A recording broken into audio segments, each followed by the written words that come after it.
Сайн байцгаана уу? Хэлгүй орчуулагч байна. Энэ сугаараа бид бодит болсон гэмт хэргүүдийг цуурхал, таамаглал бус зөвхөн баримт, мөрдөн шалгах ажиллагаа болон албан ёсны их сурвалжинд тулгуурлан хүргэж байна. Өнөөдрийн бичлэгээр бид Японы орчин үеийн түүхэнд хамгийн нууцлаг, хамгийн их нотлохоо үлдсэн атлаа өнөө хүртэл тайлагдаагүй хэвээр байгаа гэмт хэргийн нэг болох Ситагая гэр бүлийн аллагын бодит хэргийг ярих болно. Олон жилийн турш хариугүй үлдсэн чимээгүй атлаа хүнд энэ хэргийн түүхийг хамтдаа эхлэе. 2000 оны 12 дугаар сарын сүүлчийн шөнө Токио хотын Ситагая дүүрэг жирийн нэгэн намгүм хороолол энд 2 давхар жижигхэн байшинд Миязавагийн гэр бүл амьдарч байлаа. Эцэг Мико Миязава 44 настай, эхнэр Якусо Миязава 41 настай, охин Нина 8 настай, хүү Рэй 6 настай. Шинэ жилд төхөж байсан учраас хот даяараа баярын уур амьсгалтай. Гэхдээ энэ байшинд хизээч мартагдахгүй аимшигч нь аль хэдийн эхэлж ихсэн байсныг хинч мэдээгүй. 2000 оны 12 дугаар сарын 30-наас 31 жилжих шөнө. Тэр шөнө хин нэгэн этгээд Миязавагийн гэрт нэвтэрсэн. Цагдаа нарын таамгаар гэмт этгээд байшингийн арын хэсэгт байрлах модон хашаа түүний дэрэгдэх 2 дугаар давхрын цонхоор орж ирсэн байж магадгүй байв.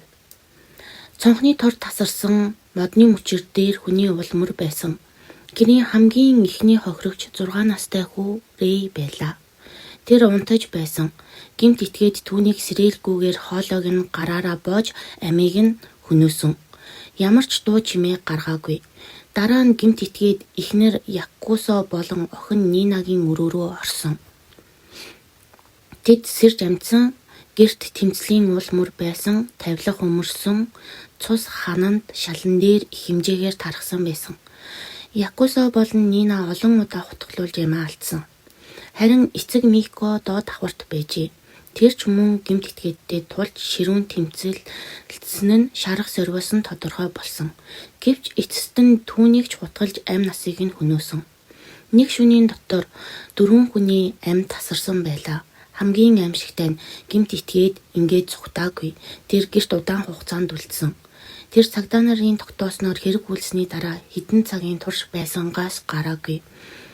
Галтогоонд орж хөргөх чухагч, зармаг идсэн, цай уусан, ундаа задлж уусан, компьютер ашигласан, ариун цэврийн мөрөөг хэрэгэлсэн. Тэр бүр хувцас сольсон улмөртөө цусанд будагдсан хувцас тайлж зармыг нь байшинд үлдээгээд өөр хувцас өмссөн байв. Энэхүү хэрэг дэлхий дахинд хамгийн нотлохоо ихтэй гэхдээ хамгийн тайлагдаагүй хэрэгүүдийн нэг болсон. Гэмт этгээд дараах зүйлсээ гэрт үдэлтэйсэн. Цустай хутга, малгай, бээли, гутал, цүн, хувцас, ариун цэврийн улмөр, хурууны хээ, ДНА. ДНА шинжилгээгээр гэмт этгээд гадаад гаралтай байх магадлалтай гэж тогтоосон. Гэхдээ яагаад илрээгүй вэ? Токио хотын цагдаа энэ хэрэгт 200 мянгаад гаруй хүнийг шалгасан, 12 мянга гаруй нотлох баримт шинжилсэн, олон улсын ДНА сантай тулгасан, олон орны мөрдөгчтэй хамтарсан. Гэвч ямар ч таарал гарч ирээгүй. ДНА нь ямар ч гэмт хэрэгтэнтэй давхцаагүй. Өөрөөр хэлбэл энэ хүн өмнө нь хизээч баригдаж байгаагүй, эсвэл хизээч хэрэг хийж байгаагүй. Хамгийн том асуулт. Яагаад мөнгө дээрэмдээгүй, үш хонцон тодорхойгүй, гэр бүлтэй холбоотой маргаан байхгүй, санамсаргүй халдлагч биш. Гэмт этгээд ямар ч логик үлдээгээгүй. Тэр зүгээр л орж ирээд алсан. Өнөөдөр энэ хэрэг 25 жил өнгөрсөн ч Японд жил бүр дахин сөхөгддөг. Гэрийн ойролцоо нь өнөөдөр цагдаа нарын самбар бий. Шагналын мөнгө нь одоо хүртэл хүчинтэй. Миязавагийн гэр одоо хүртэл хоосон хэвээр нотлохоо их, хариулт байхгүй. Нэг гэр бүл, нэг шөнө, нэг хүн, нэг ч нэргүй. Хэрв тэр хүн хаа нэгтээ амьд явж байгаа бол тэр энэ түүхийг мэдчихэл байгаа. Гэмт этгээд хэн байж болох вэ? Мөрдөн байцаагчид энэ хэргийн дараа гэмт этгээдийн зан үйлийг наривчлан шинжилсэн. Тэд нэг зүйл дээр санал нэгдсэн. Энэ бол санаандгүй үйлдэл биш. Гэмт этгээд байшингийн бүтэцтэй танилцсан, орж гарах замыг мэдэж байсан, хэн хаана унтдгийг таамаглаж чадсан. Өөрөөр хэлбэл энэ хүн гэрийг өмнө нь ажилласан байх магадлалтай. Хэргийн газраас олдсон хамгийн чухал нотлохоо бол гэмт этгээдийн үлдээсэн хувцас гутал байлаа. Гутлын улнаас Европ загварын бүтэц, Японд түгээмэл бус хийц, Америкийн нэгдсэн улсын армийн хэрэгэлдэг зарим стандарттай төстэй мөр илэрсэн. Хувцснаас авсан даавууны ширхэгнээс Солонгос, Зүүн Европ, Балканы бүс гэх мэт олон улстай холбогдох таамаг дэвшүүлэхэд хүргэсэн. Гэхдээ ямар ч улс яг таараагүй. Энэ хэрэгт ДНА нотлохоо хит их байсан. Цус, хөлөс, арьс, үс. Гэхдээ яг энэ нь хамгийн том бэрхшээл болсон. Яагаад гэвэл хит олон их үүсвэр хэн нь хохирогч хэн нь гэмт итгээд гэж ялах нь төвхтэй. 2000 онд ДНА технологи одоогийн шиг хөгжөөгүй байсан. Иймээс цагдаа нар олон жил өнгөрсний дараа дахин шинжилгээ хийсээр ирсэн. Өнөөдрийг хүртэл. Японы нийгэм яагаад цочров? Япон улс ерөнхийдөө аюулгүй орон, гэртээ унтаад алуулах гэдэг ойлголт олон хүнд итгэмээргүй санагдсан. Энэ хэрэгт японочууд ямар нэг зүйлийг ойлгуулсан. Хаалга төгжөхгүй байхад аюулгүй гэдэг итгэл энэ шөнө үгүй болсон. Зарим мөрдөгч нэг аимшигтай хувилбарыг дэвшүүлсэн. Гэмт итгээд анханасаа нэг хүнийг л онилсон байж магадгүй. Гэхдээ тэр төлөвлөгөө нуран унж гэр бүлийн бусад гишүүд санамсаргүйгээр хохирсон байж магадгүй. Хэрвээ тийм бол энэ бол бүрч илүү аимшигтай. Ситагая Family Murder бол зөвхөн нэг гэр бүлийн түүх биш. Энэ бол хариугүй үлдсэн айдас. Хэрвээ энэ хэрэг хизээ нэгэн өдөр илэрвэл тэр өдөр Япон улс дахин амьсгаа авна. Өнөөдөр үлдсэн асуултууд. Яагаад тэр хүн зүгтаагүй вэ? Яагаад байшинд хоол идэв? Яагаад хувцаа үлдээв? Яагаад хинч түүнийг хараагүй вэ? Эдгээр асуултанд өнөөдөр ч ямар ч хариу алга. Хамгийн сонин нэг зүйл бол гэмт итгээд хэргийн газарт удаан байсан явдал юм. Цагдаагийн тооцооллоор тэр дор хаяж 2-4 цаг байшинд байсан. Гараа угаасан, ариун цэврийн өрөөг ашигласан, галт тогооноос хоол авч идсэн, хог ангилж хайсан. Энэ бүхэн айдастай, сандралтай хүний зан үйлдэл биш, харин тайван, хяналттай, өөрөөгөө барьж чаддаг хүний зан төлөв. Мөрдөн байцаагчид энэ үйлдэлээс нэг дүгнэлт хийсэн. Гэмт итгээд тухайн мөчид баригдана гэж бодоогүй. Хаалга яагаад төгжиггүй байв? Миязава гэр бүлийн тухайн орчинд аюулгүй гэж итгэдэг байжээ. Цэцэрлэгт хүрээлэнтэй, гэр бүл, хүүхэд олонтой, гэмт хэрэг ховор. Иймээс орой бүр хаалга заавал төгждөггүй өрхүүд олон байсан. Гэмт итгээд яг үүнийг ашигласан. Тэр цонх эвдээгүй, хаалга чимээ гаргаагүй, зүгээр л орж ирсэн. Хин ихэлд сэрсэн бэ? Шинжээчдийн үзэж байгаагаар хамгийн түрүүнд гэрийн эзэн Мико Миязава сэрсэн байх магадлалтай. Учир нь доод давхар тэмцлийн улмөр байсан гэмт итгээд шууд дэш гараагүй, эхлээд эцгийг саатуулсан. Энэ бол төлөвлөгөөтэй дараалал. Хэрвээ эсэргүүцэл үзүүлээгүй бол бусад гишүүд сэрэхгүй байх магадлалтай гэж үзсэн. Хүүгийн өрөөнд юу болсон бэ?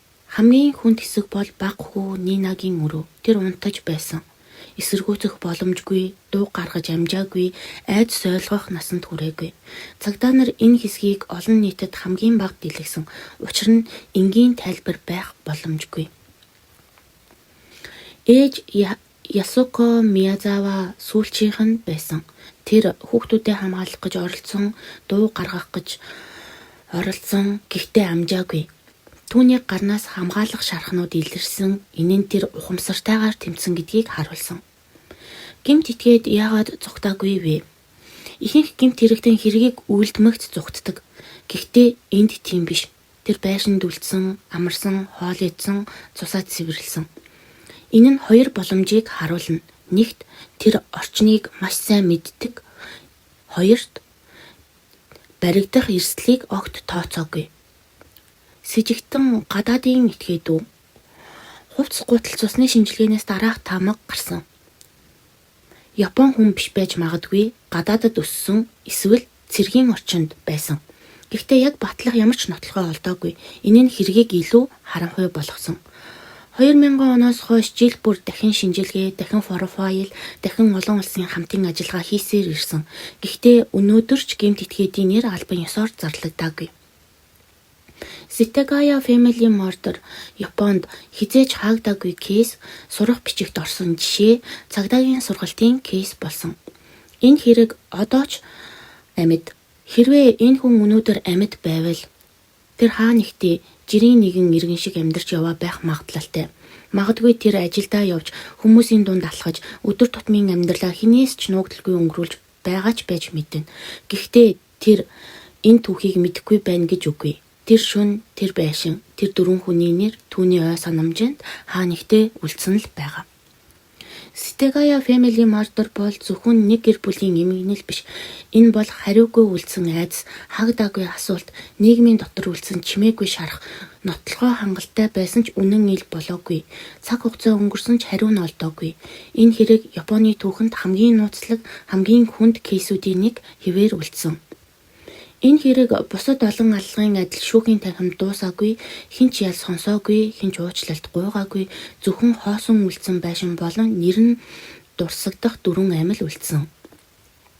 Миязава гэр бүл бол онцгой хүмүүс байгаагүй. Аав нь энгийн л ажилдаа явдаг, ээж нь гэр бүлээ авч явдаг, хоёр хүүхэд нь ирээдүйдээ энгийн л нэг айл байсан. Тэдний ганц алдаа нь тэр шөнө гэртээ байсан явдал байв. Ситагая хэргийн хамгийн аимшигтай зүйл нь аллагын харгислал бус, харин түүнийг үйлдсэн хүн нь ямар ч уул мөргүүгээр алга болсон явдал юм. Олон 10 жилийн турш хийгдсэн мөрдөн шалгалт, олон улсын хамтын ажиллагаа, орчин үеийн ДНХ шинжилгээ хүртэл хэн байсан бэ гэдэг асуултанд хариулж чадсангүй. Энэ хэрэг Японд өнөөдрийг хүртэл хаагдаагүй кейс хэвээр үлдэж, жил бүр цагдаа нар дахин сануулга гаргаж хүмүүс энэ гэрийн өмнө цэцэг өргөсөөр байдаг. Энэ бичлэг айдас төрүүлэх, зохиомж нэмэх зорилготой биш, цуургал, таамаглал бус зөвхөн бодит баримт, мөрдөн шалгах ажиллагаа, шүүхийн эцсийн шийдвэр төрж чадаагүй үнэнд тулгуурлаа. Зарим үнэн хизээж чангаар хэлдэггүй ч тэд мартагдах ёсгүй. Бодит гэмт хэрэг гэдэг заавал олон зураг, чанга дуу чимээ шаарддаггүй. Зарим үнэн чимээгүйгээр оршиж, харин үр дагавар нь насан туршид үлддэг. Хэлгүй орчуулагч үнэн чимээгүйгээр. Энэ хүртэл сонссон та бүхэндээ баярлалаа. Манай сувгийг дагаж, лайктаар сэтгэлдээ үлдээвэл бид илүү хурдан, илүү чанартай бичлэг хийх болно. Баярлалаа.